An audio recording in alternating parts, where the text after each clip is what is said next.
નમસ્કાર, આપ જોઈ રહ્યા છો સ્પાર્ક ટુડે ન્યૂઝ। બોડેલીમાં ખૂબ જ ઉત્સાહ અને ઉલ્લાસ સાથે તુલસી વિવાહના મનોરથની ઉજવણી કરવામાં આવી।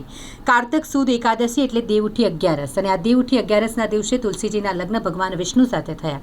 ત્યારથી પરંપરાગત રીતે પ્રતિવર્ષ દેવઉઠી અગિયારસના રોજ તુલસી વિવાહના મનોરથની ઉજવણી કરવામાં આવે છે। બોડેલી નગર ખાતે પણ પ્રતિવર્ષની જેમ તુલસી વિવાહની ઉજવણી કરાઈ। આજે પણ બોડેલી નગરના દ્વારકાધીશ મંદિર તેમજ રામજી મંદિર ખાતે તુલસી વિવાહની ઉજવણીનું આયોજન કરવામાં આવ્યું હતું। દ્વારકાધીશ મંદિર ખાતે આયોજિત તુલસી વિવાહમાં રાત્રિના વરપક્ષના મનોરથી પરમ ભગવદીય મેહુલભાઈ પંચાલના બજાર સ્થિત નિવાસસ્થાનેથી ઠાકોરજીનો વરઘોડો નીકળ્યો। ખૂબ જ ઉત્સાહ સાથે બેન્ડ બાજા, ઢોલ કીર્તન અને આતિશબાજી સાથે આ વરઘોડો નીકળ્યો। કન્યા પક્ષના મનોરથી પરમ ભગવદીય કનૈયાલાલ શાહ પરિવારના હોડી ચકલા સ્થિત નિવાસસ્થાને પહોંચ્યો, જ્યાં ઠાકોરજીની પધરામણી કરવામાં આવી। વરઘોડામાં જોડાયેલા બોડેલી, અલીપુરા અને ઢોકલિયા સહિત અન્ય ગામોમાંથી પધારેલા વૈષ્ણવોએ બેન્ડ બાજાના તાલે ગરબા રમી ભજન કીર્તન કર્યા, જે સૌ માટે આકર્ષણનું કેન્દ્ર બની રહ્યો।